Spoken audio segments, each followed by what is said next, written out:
Du regard, ils cherchent le cadeau idéal. Pour la moitié des Français, en ce jour de Saint-Valentin, ce sera des roses, sans forcément se poser la question de leur provenance. Et est-ce que vous regardez d'où viennent les fleurs et notamment les roses? Je ne regarde pas, je regarde juste si elles me plaisent. J'essaie de voir d'où elles viennent pour épargner la taxe carbone et la planète. Je préfère avoir des roses qui viennent d'Europe. Les roses locales, c'est un peu la perle rare. En Europe, 80% d'entre elles sont importées. À Rungis, la plupart des fleurs font un long voyage avant d'arriver en France. Rose qui vient de Hollande, rose rouge. Ça c'est l'Équateur. L'Équateur, le Kenya, l'Éthiopie, la Colombie, depuis 25 ans, ce sont les principaux pays producteurs de roses sur la planète. La main-d'œuvre y est moins chère qu'en France, les fleuristes y trouvent leur compte.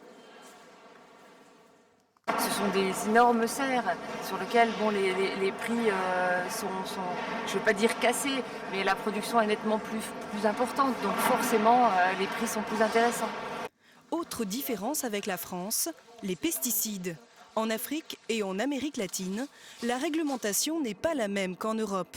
Selon une étude de 60 millions de consommateurs, dans un bouquet, on peut trouver jusqu'à 49 produits chimiques différents. Certaines associations s'en inquiètent. On est quand même sur un produit qui est non alimentaire. Il n'y a pas forcément de risque pour le consommateur qui a son vase avec des roses sur son bureau.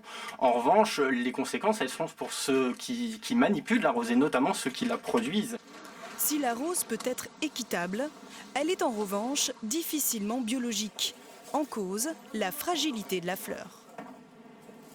Dès qu'il n'y a plus de soleil, dès que les conditions deviennent un peu plus difficiles, la rose est sensible au botrytis en particulier, qui est un champignon qui la fait pourrir. Et dès que la rose arrive ici avec un pétale qui est un peu taché, pourri, elle est invendable. Pour contrer cette tendance, en 2015, 400 producteurs français ont lancé un label éco-responsable, Fleurs de France. Une goutte d'eau sur le marché des roses. Chaque année, 16 millions de bouquets sont vendus en France.